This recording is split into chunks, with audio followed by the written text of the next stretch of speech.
আজকের সর্বধর্মীয় এই সম্প্রীতি সমাবেশের সম্মানিত সভাপতি, বাংলাদেশ জামাত ইসলামী ঢাকা মহানগরী আমির, কেন্দ্রীয় নির্বাহী পরিষদ সদস্য জননেতা নুরুল ইসলাম বুলবুল, মঞ্চে বসা বিশেষ অতিথিবৃন্দ, সকল ধর্মের সম্মানিত নেতৃবৃন্দ এবং আজকের সমাবেশে উপস্থিত সকল ধর্মাবলম্বী ভাই ও বোনেরা, আমি আসলে আজকে শুনতে এসেছিলাম মন ভরে।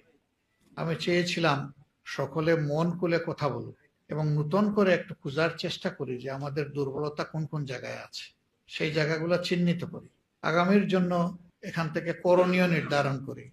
আমি আশ্বস্ত হয়েছি এবং মনে হয়েছে যতটুকু সময় বিভিন্ন গুরুত্বপূর্ণ ব্যক্তিরা কথা বলেছেন তারা মন খুলে কথা বলেছে, এটা আমার বিশ্বাস হয়েছে। আমি তাদেরকে অভিনন্দন এবং ধন্যবাদ জানাই। তারা কোনো রেখে ডেকে কথা বলেননি। রেখে ডেকে কথা বলার মধ্যে কোনো কল্যাণ নেই। মনের ভিতরে যা আছে মুখে তা প্রকাশ করে দিতে। আমরা অনেক সময় সত্যকে সত্য হিসাবে তুলে ধরতে পারি না, আবার মিথ্যার বিরুদ্ধে প্রতিরোধ গড়ে তুলতে পারি না। তাতে সমাজই কিন্তু ক্ষতিগ্রস্ত হয় এবং সেই ক্ষতির অংশীদার আমিও হই। সাহস করে যদি আমরা সত্যকে সত্য বলি, সাদাকে সাদা বলি, কালোকে কালো বলি, তাহলে এই সংস্কৃতির অবসান হবে।